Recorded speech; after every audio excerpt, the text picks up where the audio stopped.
Hello guys, तो एया बनाइছো মই পকৰি চাউলৰ গুৰিৰে আৰু মই এটা খাইও দেখাইছো ইমান মজা হৈছিলে।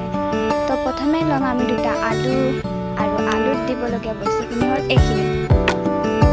আদাটো চাটনিত